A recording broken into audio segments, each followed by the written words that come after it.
My name's John Barr, and I'm a professor of history here at Lone Star College-Kingwood, and we'd like to welcome you to our campus this evening. We have in my view, a very special talk on Thomas Merton. Now, I'll say a little bit about Merton in a second, but I'm going to leave most of that to our guest speaker. We have on sale two books of Merton's. One, his Seven-Story Mountain, which is his autobiography. This is a great read, and it would make a great Christmas gift at this time of year. We also have on sale something called the Pocket Thomas Merton, and this just gives you a sample of some of his writings, and again would make an excellent Christmas gift. So just to give you a flavor of the way Merton writes, he says in the Pocket Merton, from one of his writings, he says, "We do not have to create a conscience for ourselves. We are born with one, and no matter how much we may ignore it, we cannot silence its insistent demand that we do good and avoid evil. No matter how much we may deny our freedom and our moral responsibility, our intellectual soul cries out for a morality and a spiritual freedom without which it knows it cannot be happy." So those will both be on sale. You can pay cash over at the Barnes & Noble table if you wish, or if you want to pay credit card, they will walk you over to the bookstore, which is about 10 steps that way, and they'll charge you there. But again, we'd like to thank you for coming this evening. The format of the evening is very simple. I'll turn this over to our speaker very shortly. He will speak for 35 minutes or so, maybe a little more than that, and then he'll take questions from the audience. I'd like to ask a couple of favors for everybody right now. And the first thing is, I know this is very radical, but to please silence your cell phones. The second thing is, this is kind of an oddly shaped room with the circular tables and so forth, but feel free to turn your chair so that you're facing the speaker. That would be a good thing as well. And we appreciate you coming. Our speaker this evening is a personal friend of mine, John Gillespie. He teaches now at San Jacinto College, the North Campus. I have known John, we were just talking, for maybe 15 years now, maybe more than that. He has taught at the middle school level, he's taught at the high school level, and he is now working on his doctorate, and he's giving serious consideration to doing his dissertation on Thomas Merton. And it may interest you to know that Merton, in addition to being a writer and a Catholic thinker, he also was a poet. So he had a real gift for language. Why did we decide to do this? Well, Thomas Merton, this book, The Seven-Story Mountain, was a wild bestseller in post-World War II America. Many Americans trying to make sense of the world that they lived in after that terrible, terrible conflict. And it was a fantastic, as I said, wildly popular book, and it's still well read. But as I was planning the speakers for this semester, Merton died in 1968. So it's the 50-year anniversary of his death. And it was really tragic how he died. Should I mention that, John, or are you going to talk about that? He was in Thailand, and if I'm not mistaken, he slipped on the floor after a shower and grabbed an electric fan and electrocuted himself, just accidentally. And so he died at a pretty young age, actually, and we were denied more of his work. He's very interesting, too. I'm not going to say much else than that. I think I'll just turn it over to our speaker for the evening, John Gillespie.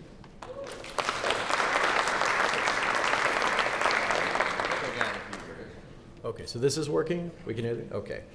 So thanks for that introduction, John. And before I begin, I want to thank John Barr and Steve Davis and everybody else that's been involved in organizing this speaker series. And I've not been able to attend as many of these as I would have liked, but I've been reading about them in my student reflections because I've been sending all my students out here. So you may not know that some of the San Jac students have been sitting among you. So if I may embarrass them for just a second, can I get like a shout from my San Jac people? Great. And so looking over the roster of speakers that Lone Star has been hosting, I can see that we've had some pretty impressive folks. It's a really impressive lineup. Some of these names are so impressive that I really started to wonder what I'm doing here. And after looking over these accomplished scholars, one of my students offered me an explanation, and she says, "I know what it is, Professor. These are like the opening acts." Well, such optimism aside, I do want to sincerely express my gratitude for being included in this series. And I also want to say that it's nice to be back. You see, it was 12 years ago that I was sitting across from Professor Davis and some other faculty members who were trying to decide if I might work out as a dual credit instructor. You see, I had never taught even high school, and the ink was barely dry on my master's degree. Well, I'm glad they decided to take a chance because I ended up staying at that dual credit position at Atascocita High School for 9 years. And so for me, this is something of a homecoming, and I'm glad to be among friends. Some of the questions that I have asked my students to think about here as some reflection are posted here. And I just want to kind of go over them and maybe use those as a platform for some of the discussion afterwards. So very quickly, Merton approached the social justice issue of his day through a spiritual lens. To what extent, if any, are his insights valuable to a non-Christian or to a person with no religious faith at all? If the world at large were to suddenly adopt Merton's understanding of the self and of human communities, how might the world change? And do you find these changes even desirable? And in my introduction, I'm going to say that Thomas Merton and Dorothy Day do not lend themselves to what I call a usable history with the same ease that somebody like Abraham Lincoln or Martin Luther King do. Is this a fair assessment? And if so, is this because we have fairly assessed the words and actions of these figures, or because they figure differently into historical memory? And then something I find interesting, Rowan Williams, who's the former Archbishop of Canterbury, I'm going to mention him in the presentation, has noted that in the past decade, the last 10 years or so, we've seen a rise in Merton studies, which he kind of decries as the Merton industry. And so as you hear this presentation, maybe think about, why are we seeing a resurgence of interest in Thomas Merton? In his historic address to Congress in 2015, Pope Francis named 4 great Americans that, for him, represent the highest ideals of our republic. They were Abraham Lincoln, Martin Luther King Jr., Dorothy Day, and Thomas Merton. While the general public readily identified with the first 2, I think that general ignorance about Day and Merton can be measured by the dramatic uptick of Google searches containing their names immediately following the Pope's address. As a longtime student of Merton's work, this reaction was not surprising to me. When I tell people that a good deal of my research has been on Thomas Merton, or that I'm considering a doctoral dissertation on Merton, I'm almost invariably met with blank stares. Perhaps the reason for this gap in our collective memory is that Lincoln and King are often and perhaps easily quoted in ways that make us feel good about ourselves and our nation. We can pluck lines from I Have a Dream or from the second inaugural address from Lincoln and assemble them into a usable history fit for campaign speeches and controversy-free classrooms. But Day and Merton just don't translate so well. While both of them wrote about devotion to God and to the spiritual life, both were also social critics, calling their church and their nation to confront the social and political problems of their day. And I've been around religious people long enough to know that when religious folk begin to talk about social justice, sometimes the people in the pews begin to worry. American Christians often prefer a church that behaves itself, one that marries and buries, baptizes and blesses, and social justice, well, thoughts and prayers will do, thank you all the same. I think sometimes people start to sweat when the church gets political, when Sunday mornings are more than a drowsy prelude to afternoon football. Civil rights, the distribution of wealth, climate change, these are topics that I think a lot of us would prefer that the church would just stay quiet about.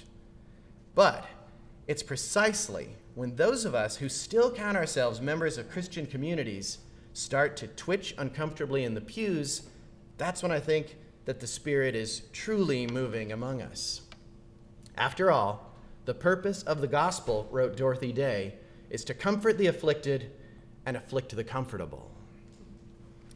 So when Dr. Barr asked me to put together a talk on Thomas Merton, I, of course, gratefully accepted, but I also panicked a little bit. Merton is undoubtedly one of the 20th century's most prolific spiritual writers and thinkers. He wrote something like 70 books and countless articles on topics ranging from the rule of St. Benedict to Malcolm X to Buddhist meditation. He wrote poetry, dabbled in Zen calligraphy, and even tried his hand at painting, sketch, and photography. And so when Barr asked me for a title for tonight's presentation last spring, I very hastily offered From Contemplation to Activism, thinking that whatever I ended up talking about would be unlikely to slip beyond the bounds of such a broad prospectus. But when I was preparing this talk, I still felt off balance. At times, I thought I was writing a species of history. At other times, it felt like literature analysis.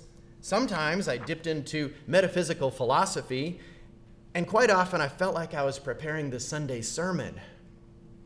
At length, I settled on a scheme that, if I am successful, will tie some of these disparate elements together into a cohesive whole. And so for those of you that are taking notes, and I like to require my students to take notes when they come to these things, here's the general outline for tonight's talk. First, I want to give you some details about Merton's life, his background, and his reasons for entering a monastery. Then I want to spend some time explaining the insight for which Merton is most famous, the battle between the true self and the false self. And third, I hope to bring Merton out of the cloister and explain how he applied his theological insight to the major problems of his day, namely racism, war and peace, and the demands of our consumer society. And so I'm starting with what I call part one, the immense and fruitful silence of God. Thomas Merton was an unlikely monk. He was born in Prades, France, to Owen Merton, an avant-garde artist from New Zealand, and Ruth Jenkins, an American. Neither of his parents were particularly religious, and young Merton showed very little interest in the church. To escape the First World War, the family moved from New York to New York, where Merton remained until 1931, after both of his parents died of cancer. They left him in the care of a family friend who oversaw Merton's education. Merton enrolled at Clare College in Cambridge in 1933, but he spent more time drinking and brawling and womanizing than studying. And it was also during this time that Merton very likely fathered a child out of wedlock, an allegation for which he was expelled from Clare in 1934. Well, Merton's journey to Catholicism began after he left Cambridge and returned to New York. In 1935, he enrolled in Columbia University to study English literature and philosophy. And although at the time he considered himself an agnostic, he began to seriously consider the works of Christian mystic poets like William Blake and Gerard Manley Hopkins. Additionally, he studied Antoine Gilson's The Spirit of Medieval Philosophy and Thomas à Kempis's The Imitation of Christ, both which led him to a broader consideration of religious faith, and especially Roman Catholicism. And after completing his degree in English in 1938, Merton entered graduate school at Columbia. And he also made the momentous decision at age 23 to be baptized into the Roman Catholic Church. And it was not long before Merton realized that not only was he called to join the church, but that he was also being called to a monastic vocation. He approached the Franciscan order, but was rejected, quite possibly because of his checkered past. Dejected, he half-heartedly took a job as a professor of literature at St. Bonaventure's College, but he could not suppress his desire to enter religious life. And so after he went on a retreat at the Abbey of Our Lady of Gethsemane in Bardstown, Kentucky, which is run by the Order of Cistercians of the Strict Observance, popularly known as the Trappists, he resolved to try once again. And at length he was accepted as a candidate for the novitiate at Gethsemane. Merton entered the monastery in December of 1941, the same week that the Japanese bombed Pearl Harbor. But the pending war with the Axis powers were of little concern to the young novice who wanted nothing to do with a violent and cruel world that seemed hell-bent on self-destruction. One critic has even remarked that in his autobiography, he seems so self-absorbed that a reader would hardly know that a major war was taking shape in Europe and in Asia. And Merton did not seem to care either way.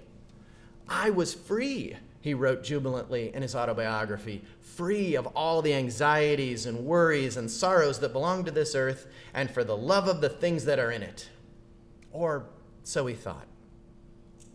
Merton spent most of the 1940s and 1950s trying to maintain and hold on to that sense of freedom. He lived according to the rhythms of the monastic routine. He was an exemplary monk. He was apart, aloof, and even disdainful of life outside of the monastery walls. But even within the depths of solitude, he also felt a familiar urge, the call even, to express himself and to return to the sort of work he had left at Bonaventure College. Literature had drawn him to God, and now he had a hard time shaking the urge to be a writer himself. He wanted to write poetry and essays for publication, not the sort of hobby one would expect from a professional recluse. So Merton suppressed his desire, and he tried to live out the life that he thought a contemplative monk was supposed to live. Still, the inner conflict consumed him. He was restless. He battled insomnia, depression, and hypochondria. He found himself paralyzed at the altar when saying Mass.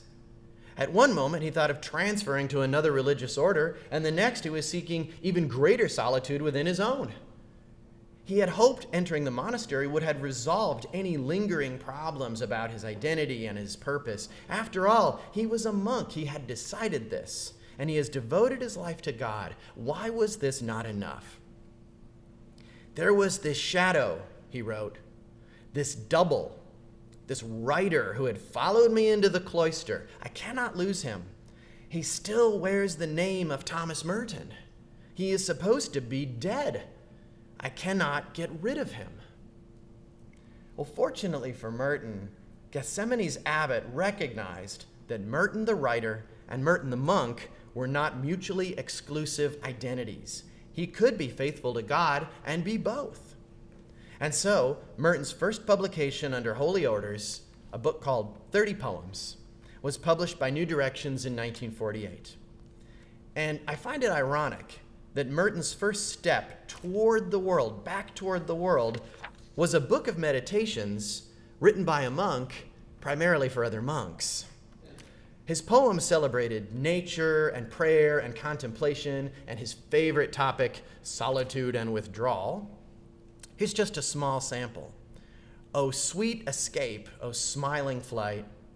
O what bright secrets break our jails of flesh. For we are fled among the shining vineyards and ride in praises in the hills of wheat to find our hero in his tents of light. O sweet escape, O smiling flight." He was encouraged by the cathartic experience of putting pen to paper. And so Merton quickly began to prepare the book for which he is best known, his autobiography, The Seven-Story Mountain. The account of the former womanizer and former ballroom brawler turned saint became a bestseller even among non-Catholics, and it transformed the author into a cloistered superstar. And in 1949, the same year that Merton was ordained a priest, he published Seeds of Contemplation, another work that reads like a how-to manual for hermits. And although he stated in the preface that he was writing for a popular audience, he took what I consider to be a condescending nature toward they and them, the unfortunate people who have to endure secular life. "Keep beyond the reach of their radios," he warned. Do not read their newspapers or indulge in their cigarettes, their food, music, or magazines. Avoid them and remain steadfast in prayer. The years between 1949 and 1960 was a period of tremendous spiritual and psychological maturity for Merton. His seminal insight, which came to shape and inform his later writings on social justice, is the idea that all human beings struggle with a divided nature that Merton calls the true self and the false self. He described this false self in Seeds of Contemplation as an illusory person that shadows each of us. The false self wants to be real, but it can't be real because it is unknown to God. The false self is hollow. It's a fiction. The illusion is opposed to God's reality living within me, he said. It is the person that God does not know. It is the self-centered, ego-driven, never satisfied self. In the sequel to Seeds of Contemplation, which he called New Seeds of Contemplation, published in 1962, he further refines and clarifies his thought. All sin starts from the assumption that my false self, the self that exists only in my egocentric desires, is the fundamental reality of life to which everything else in the universe is ordered. Thus, I use up my life for the desire for pleasures and the thirst for experiences, for power, honor, knowledge, to love and clothe this false self and construct its nothingness into something objectively real. In other words, the false self, says Merton, is the construction of our ego. And we try to actualize ourselves by fully identifying with things like our professions, our political orientations, religious affiliations, our tax brackets, our zip codes, our educational attainments, the brand names that we wear or drive, or whatever external measure we think will give us power or prestige or status or importance. Rowan Williams, who is the former Archbishop of Canterbury and a renowned Merton scholar, perhaps put it best when he described the false self as the ego of self-oriented desire and manifold qualities seeking to dominate and organize the world. Well, of course, the world holds 7.5 billion of us. And so for any one of us to dominate and organize the world is at best a futile attempt to mask our own cosmic insignificance. But still we try. We beat our chests and we cry out for attention, reaching for money, for power and prestige.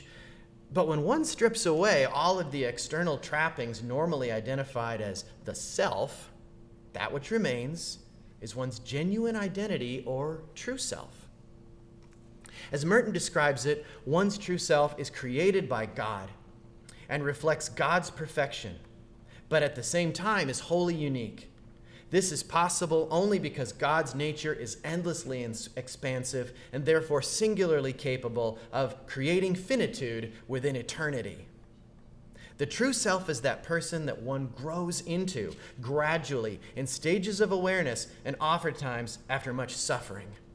At last, Merton arrived at this startlingly simple conclusion. For me to be a saint means to be myself.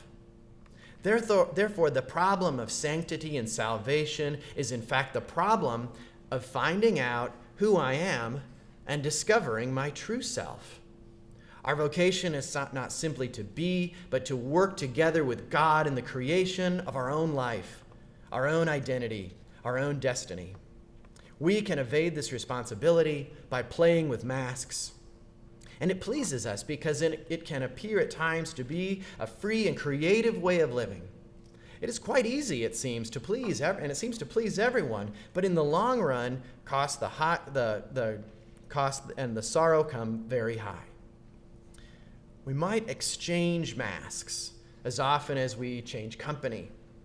One may be one way among one's friends, and another way among one's coworkers, and yet another way among strangers. And this is not to say that different social situations do not call for appropriate behavior, but when a person loses themselves in this game, constantly compares and competes and tries to hide insecurities and shortcomings while trying to project another image, that person is in danger of losing him or herself to the demands and the expectations of others.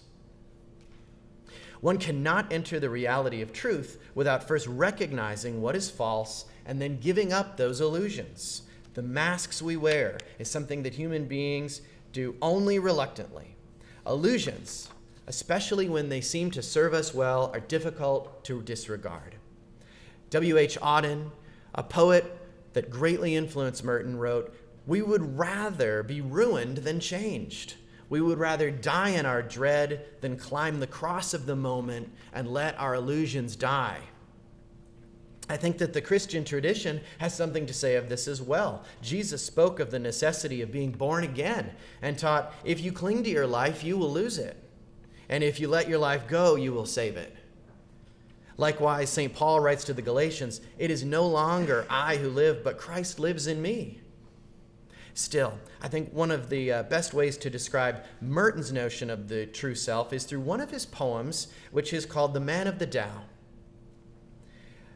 The man in whom Tao acts without impediment does not bother with his own interests and does not despise others who do. He does not struggle to make money and does not make a virtue of poverty. He goes his way without relying on others and does not pride himself on walking alone. While he does not follow the crowd, he won't complain of others that do. Rank and reward make no appeal to him. Disgrace and shame do not deter him. Now, the Tao is simply the way, or the simple good with which one is endowed by the very fact of existence. The person who lives in accord with the Tao lives beyond all of the things that we spend most of our lives obsessing about. He lives simply in harmony with justice, unconcerned about status or wealth or what you happen to think. He is spiritually and psychologically freed from the futile self-consciousness that keeps us constantly comparing ourselves with others to see how big we are, Merton wrote. But one does not consciously cultivate the Tao or work to enhance it. This would just be another exercise in futile egotism. Rather, forget about yourself, forget about making your mark, quit fantasizing about the day everyone finally lifts you up on your shoulders and recognizes you for the hero that you think you are, and be at peace with the person that you really are. For as Merton wrote, there isn't much chance that you'll ever be anyone else. The man of the Tao, concludes Merton's poetic speaker, remains unknown. Perfect virtue produces nothing. No self is true self, and the greatest man is nobody. Having last discovered himself, Merton was unable to contain himself. He came to realize that the selfishness, the evil, and insecurity that he condemned in the world were, in the words of one of his biographers, Henry Nouwen, the same sin, the same evil, and the same violence that he had discovered in his own heart through silence and solitude and prayer. The impurity of the world was a mirror of the impurity of his own heart. And the awareness of human solidarity dawned on him, and he soon understood that his monastic vocation had not removed him from the world or its troubles in any meaningful way. And so for over a decade in the monastery, he wore the mask of Merton the monk, Merton the recluse, or Merton the self-righteous know-it-all. Keeping up with these personas, maintaining these personas, preserving and defending them had become exhausting, and it was time to let it all go.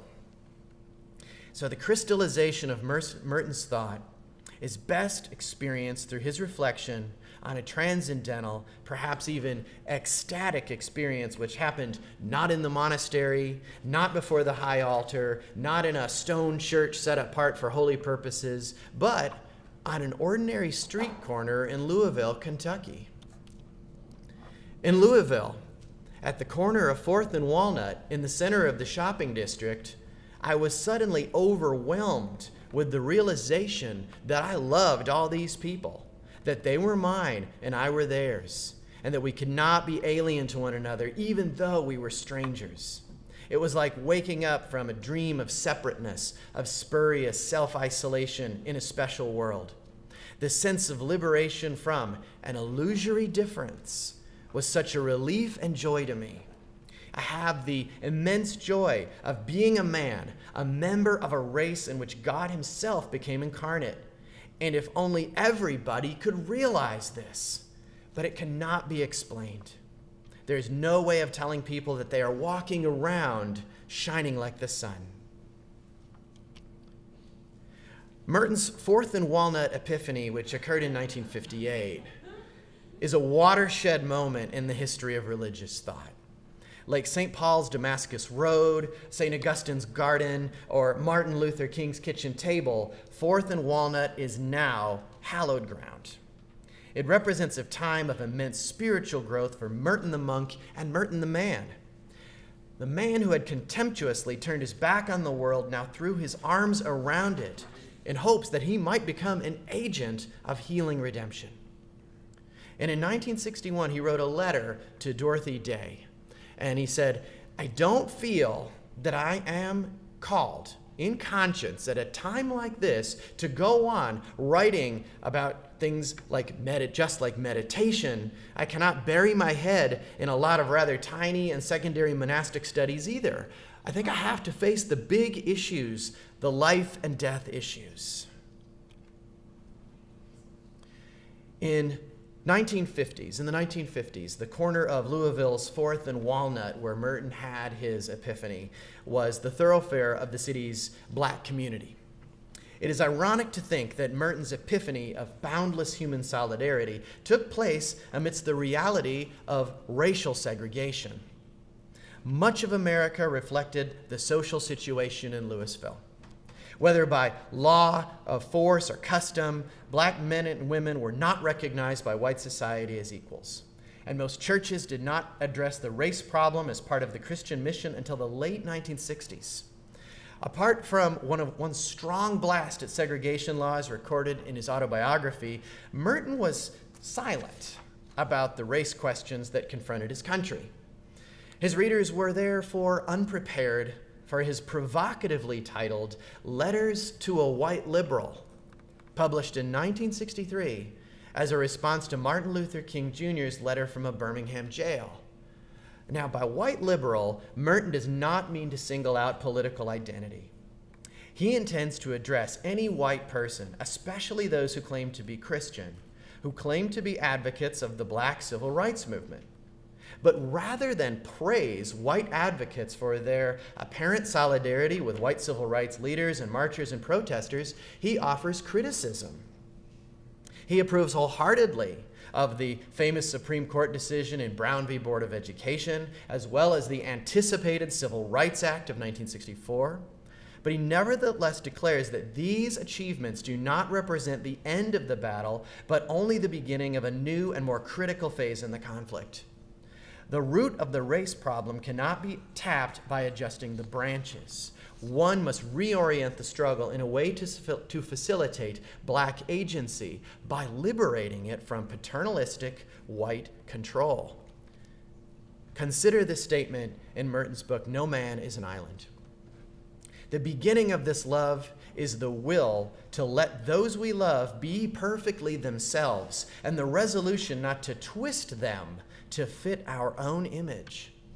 If in loving them, we do not love what they are, but only their potential likeness to ourselves, then we do not love them.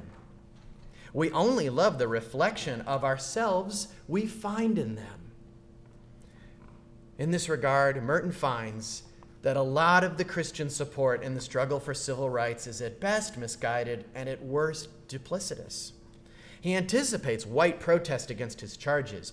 You will point to the Supreme Court decisions that have upheld Negro rights to education in integrated colleges and schools. You will say we have been willing to grant the Negro rights on paper, even in the South. But Merton asks his readers to consider the praxis on which those claims are based. We have given rights to you. We are the benefactors, and you the grateful recipients. Under such a system of power, the power flows invariably in one direction, and one party has their finger on the stopcock. White liberals needed to make an appearance at the March on Washington, says Merton. They needed to be present when the cameras flashed and the reporters took notes. They needed, says Merton, to cultivate the illusion of progress while keeping the civil rights movement from blossoming into a full-scale revolution. You are anxious to have a position of leadership and control in the Negro's fight for rights, Merton writes, in order to be able to apply the brakes when you feel it is necessary. And, sure, Merton concedes, whites have cracked the door to freedom open just long enough to allow a select few ideal and theoretical Negroes slip through just wide enough to widen the color spectrum and give the impression that progress has been made. But Merton questions, is this for the genuine benefit of black women and men, or a bullet point on the resume of the white liberal? On the subject, Merton writes, to love another person as a person, we must begin by granting him his own autonomy and identity as a person. We have to love him for what he is, not for what he is to us. We have to love him for his own good, not for the good we can get out of him. And this is impossible unless we are capable of a love which transforms us, so to speak, into the other person, making us able to see things as he sees them, love what he loves, experience the deeper realities of his life as if they were our own. Until white liberals, and especially white liberal Christians, embrace this radical love of neighbor, true solidarity cannot be possible. Merton wrote that even when white liberals mean well, and they often do, when they continue to support and perpetuate a system in which they act as the gatekeepers to power, promoting integration into a system in which they control the political and economic power, they serve only to undermine an effort that black Americans find, in Merton's words, neither credible nor desirable. The black activist Stokely Carmichael might have put it more succinctly when he said, black people often question whether or not they are equal to whites because as soon as they start doing something, white people are around showing them how to do it. And so, while Merton remained committed to the Christian and nonviolent approach advocated by Martin Luther King, he understood and validated the concerns raised by others within the movement, including Malcolm X and many associated with the Black Power movement. What can white liberals do then? How can well-meaning white liberals make a substantive contribution to the civil rights cause? Merton's answer to this made many people in the 1960s uneasy, and I suspect it may make many of us uneasy today. In the first place, he writes, whites must face the uncomfortable truth that their prosperity is rooted to some extent in injustice and sin. Yes, while most whites have been hardworking, honest, frugal, and have never likely consciously accepted advancement at the expense of anyone, including blacks, they have nevertheless benefited from a societal arrangement that has taken for granted their competency, integrity, and worth.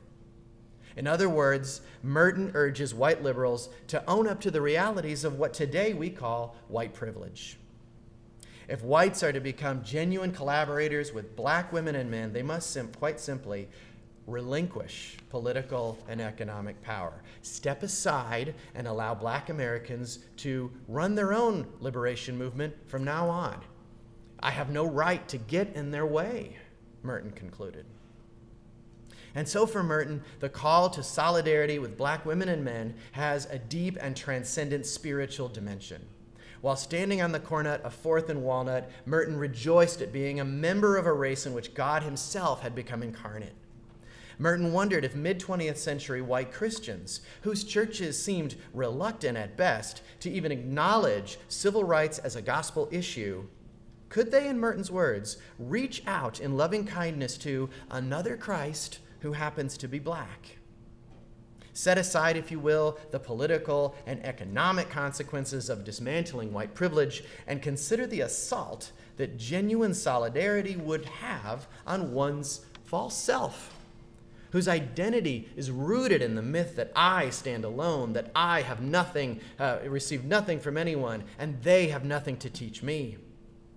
Merton had read James Baldwin's Nobody Knows My Name and The Fire Next Time, and he agreed with Baldwin's statements about the futility and helplessness of white liberals who offer symbolic help but no substantive action. For Merton, whose worldview was shaped by his mystical insights, the root of this problem was spiritual. And he wrote to Baldwin, "Our false selves, our cherished illusion, causes everyone to see themselves as distinct and whole.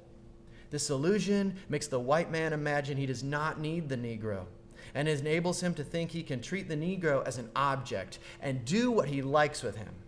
At the heart of the matter, then, is man's contempt for truth and the substitution of his self for reality. His image is truth.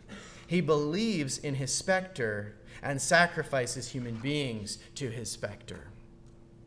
Merton agreed with Martin Luther King that all of humanity was enveloped in an inescapable network of mutuality and tied in a single garment of destiny. King drew from the epistles of St. Paul, who explained to his Corinthian converts that the eye cannot do without the hand, nor the head without the feet, and furthermore, if one part of the body suffers, all members likewise suffer. Merton writes that he cannot do without his African brothers. He cannot be fully human without them because they have the part of humanity that I lack.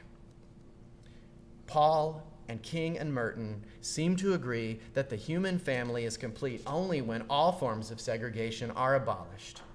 And if this is the case, then the aims of the civil rights movement expand beyond the immediate concerns of black people.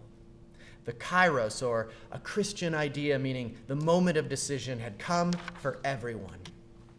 Merton wrote that the black protesters' view is still deeply Christian and implies a substantively Christian faith in the spiritual dynamism which man freely creates his own history, not as an autonomous and titanic self-affirmation, but in obedience to the mystery of love and freedom at work under the surface of human events.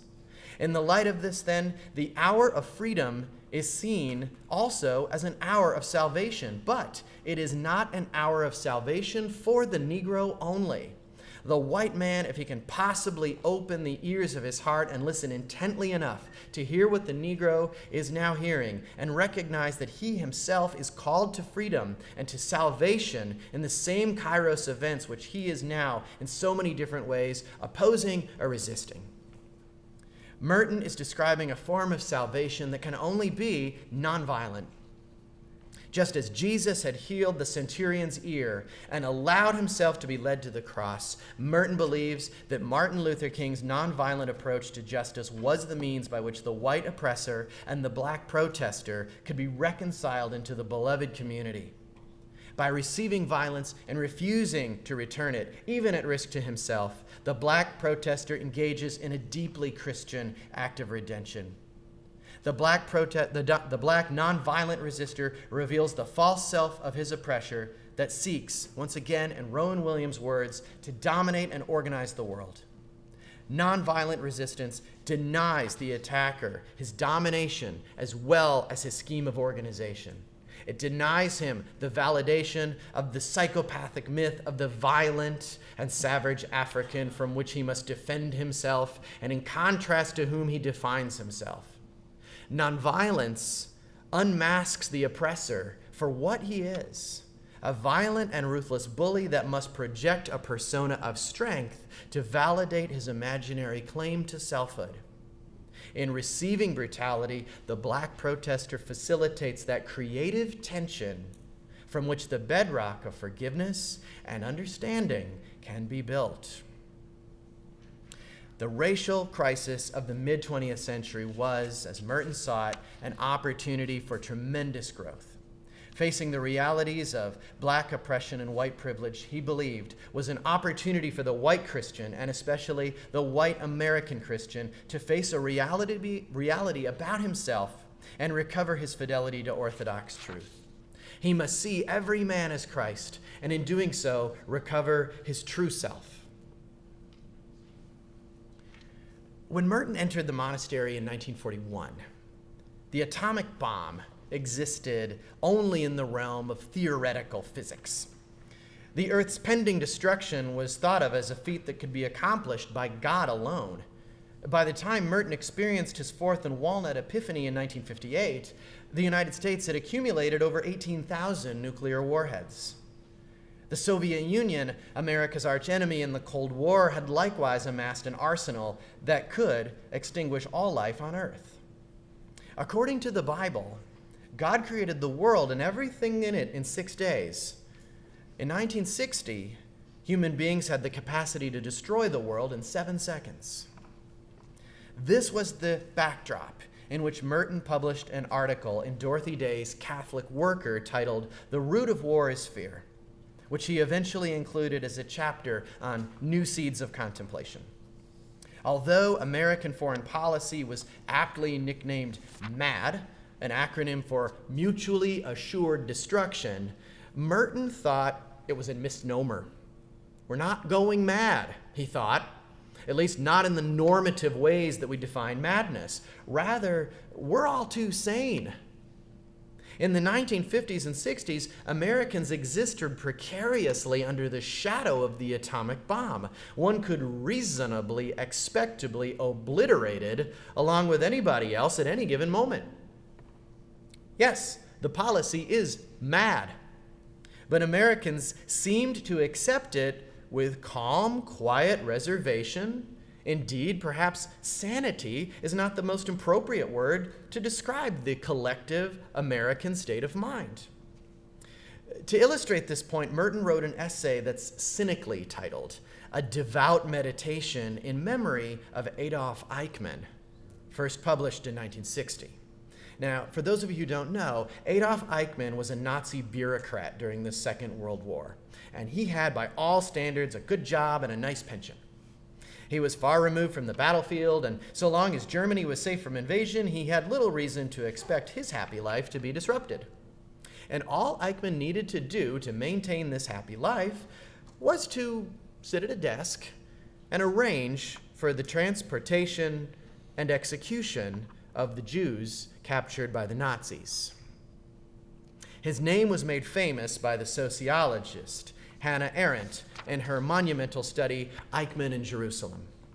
Arendt inquired how a perfectly adjusted man, educated, well-mannered, and seemingly uninclined to violent behavior, could calmly play such a part in the Nazis' euphemistically termed final solution. Did Eichmann's compliance with evil stem from some dysfunction in his brain or his nervous system? Can some parasite or disease be uncovered that would explain this behavior? What was wrong with him? Arendt concluded that nothing was wrong with Adolf Eichmann. In fact, the psychologist who examined him during the Nuremberg trials reported that he was, quote, a completely normal man. More normal, at any rate, than I am after examining him. For Merton, the diagnosis of uncompromised sanity was far more distressing than a scenario in which Eichmann's brain had been taken hostage by aliens. Were this the case, at least we could attribute his evil to something inhuman. But by the standards of his day and ours, Adolf Eichmann was perfectly sane. Now, we may rightfully object to this conclusion. No one in their right mind would passively operate the machinery that consumed the lives of 11 million human beings. And to this objection, Merton writes, we can no longer assume that because a man is sane, he is therefore in his right mind. The whole concept of sanity in a society where spiritual values have lost their meaning is itself meaningless. A man can be sane in the limited sense that he is not impeded by his disordered emotions from acting in a cool, orderly manner according to the needs and dictates of the social situation in which he finds himself. He can be perfectly adjusted. God knows. Perhaps some people can be perfectly adjusted even in hell itself. Merton acknowledged that he was living in a post-Christian society. His was a society in which God we trust was printed on the currency and one nation under God was added to the Pledge of Allegiance. But even as church membership swelled, Merton sensed that spiritual values no longer carried any real moral weight. In today's multicultural and pluralistic society, we may not wish to assign morality to the domain of one religion over another, but even atheists, if they are to be honest with themselves, must at some point give thought to where, if anywhere, morality comes from. Is there some universal ground of truth to which all people are bound to obey or at least seek out? Or are such notions as right and wrong mere social constructions and likewise subject to the whims of dictators or democracies alike? Well, whatever the case, Adolf Eichmann was a man who had surely lost touch with any ground of morality, whether Christian or secular humanism. He was lost entirely to the dictates of the state. Merton points out that when the larger program of destruction is compartmentalized and cloaked in euphemisms and slogans, the perpetuators find themselves nodding in unison and carrying out their orders without troublesome thoughts about morality. Look around. Is nobody kicking up a fuss? Is nobody protesting? Is nobody screaming about the inhumanity? Well, no, everything seems just fine, so carry on. In his meditation on Eichmann, Merton hopes that his readers will recognize something of themselves.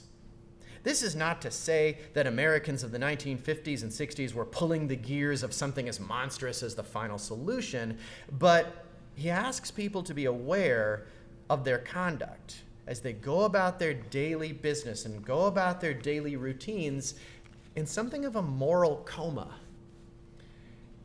In his last address as president, Dwight Eisenhower warned of the growing power and influence of the military-industrial complex, or the vast industry of armaments that was slowly invading and transforming other industries, and in fact, weaponizing the economy. A person could be laying the road for the interstate or teaching a class at a university, both drawing their salaries from defense contracts. Does this not, to some degree, transform them into soldiers? Seeing this transformation, Merton noted the struggle against totalitarianism is directed not only against an eternal enemy like communism, but also against our own hidden tendencies toward fascism and collective aberrations. And so totalitarianism never announces itself as such. Rather, it assumes the shape of a liberator, a restorer of past glory, a defender of freedom against the despicable others who threaten that freedom. Now, we can point to obvious answers. The Smith Act, the loyalty oaths, the show trials of Joseph McCarthy, the infamous exploits of the so-called House of Un-American Activities.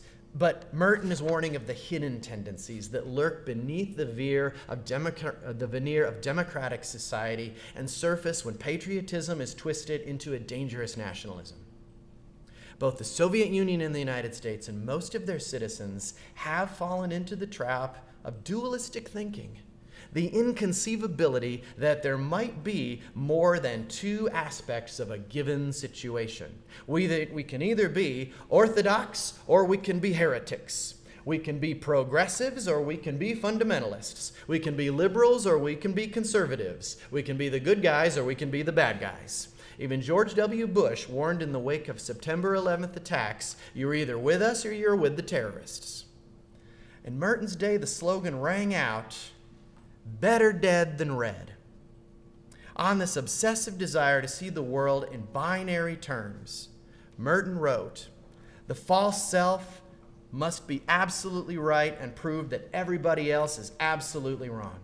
This does not exactly make for peace and unity among men, because it means that everybody wants to be absolutely right or attach himself to another who is absolutely right. In order to prove their rightness, they have to punish and eliminate those who are wrong.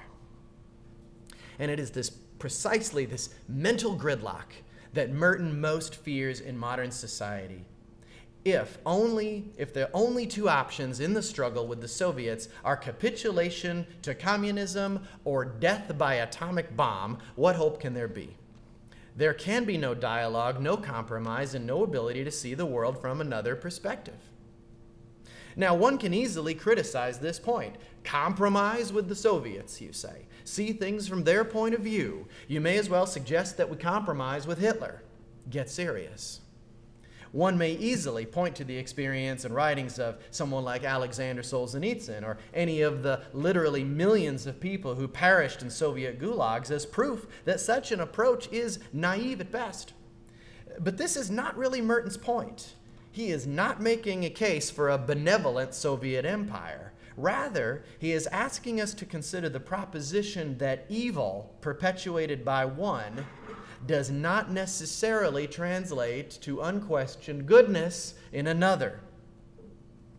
This, Merton wrote, is a great illusion to assume that because the Soviet Union represents a terrible evil, that the United States, by default, represents an unassailable good.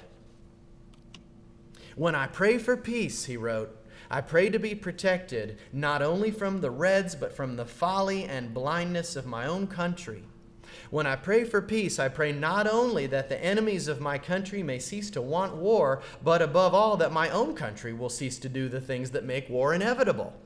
When I pray for peace, I'm not only just praying that the Russians will give up without a struggle and let us have our way. I am praying that both we and the Russians may somehow be restored to sanity instead of preparing for global suicide. And these are tough words. And if you object to them, please know that you're not alone. The Catholic Church, which had just begun to tread on the margins of social respectability in the 1960s, formally censored Merton in 1962, prohibiting him from publishing on matters of war and peace on the grounds that such forays into the secular world was unbecoming of his vocation. And the ban was not lifted until 2004. On a summer night in 1961, Merton sat in the woods outside of Gethsemane. Among the few creature comforts he had in his possession was a Coleman brand lantern.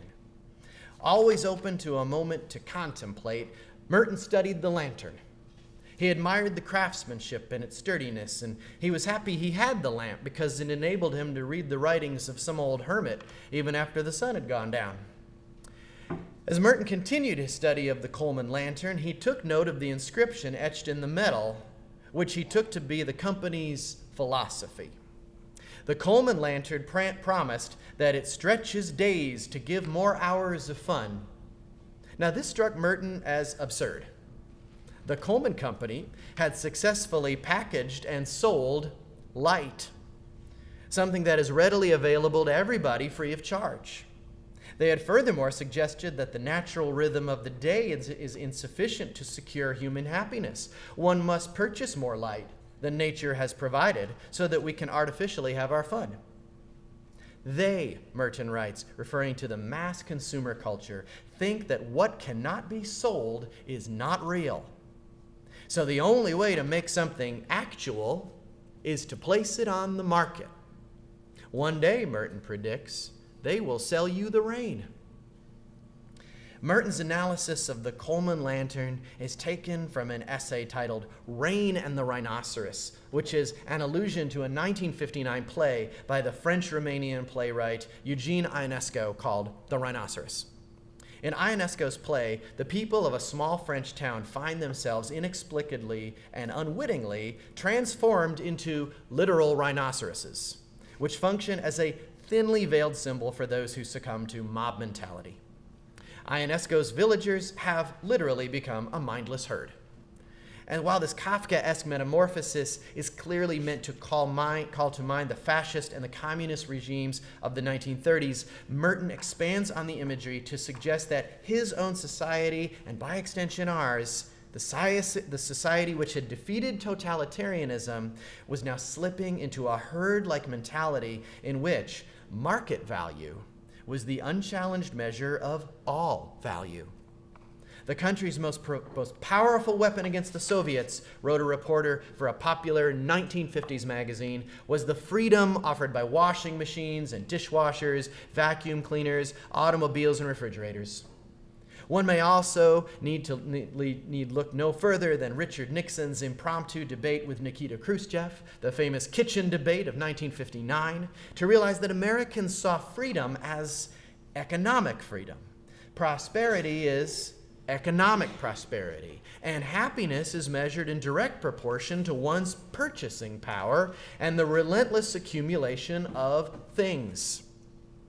Referencing Ionesco, Merton wrote, "The universal and modern man is the man in a rush, that is, the rhinoceros, the man who has no time, who is a prisoner of necessity, who cannot understand that a thing might not be without usefulness, nor does he understand that at bottom it is the useful that may be a useless and back-breaking burden." And if the modern man was in a rush in 1961, if he was a prisoner of the things that he thought he needed, had no time for himself, how much more frantic is his life in the 21st century? Acquiring things, useful or not, is only one aspect of our herd mentality. Merton believes that we have internalized the market metric to such an extent that we try to make ourselves real through self-commoditization. We assign people a net worth as if they were just another item for sale, and we track our value by the stuff we accumulate. "He who dies with the most toys wins," proclaims the snarky bumper sticker. And this explains why, for example, so many of my students choose a college major and commit to a career based not on their interests, desires, talents, but rather on a single criterion: how much am I going to make? Last year, I attended a conference in which a swanky young consultant with a marketing firm urged career-driven college students to create a fictitious social media page with which to bait prospective employers who are undoubtedly stalking you all online. Fill the feed with me volunteering for the community, or me attending a professional development symposium, or me staying late and sacrificing myself for the good of the cause again. Talk about a false self. It seems to me that the conscious and willful creation of such an avatar crosses the line between I, the genuine person who should be presumably hired based on my own merit, and the marketable I, the productive and dependable widget for hire. Now, Merton knew nothing of social media, of course, but nevertheless, he observed that our obsession with marketable personas seems to be the collective endeavor of society. The more busily men dedicate themselves to it, the more certainly it becomes a collective illusion, until in the end, we have the enormous, obsessive, and uncontrollable dynamic of fabrications designed to protect mere fictitious identities, selves, that is to say, regarded as objects. And to what end? In light of our collective efforts to gather stuff, we might rightly consider that suicide is more common in the upper tax brackets than in the lower, and in the so-called first world nations than they are in the poorer or so-called developing nations. Likewise, anxiety and depression affect those with CEO-level positions at twice the rate of others. And the same is true of PhD candidates, whose levels of clinical depression researchers have concluded is twice that of the general population. Interestingly, I delved into this one a little deeper. Doctoral students often describe a phenomenon known as imposter syndrome, or the sensation that one is acting a part, pretending to be smarter and more competent than they really are.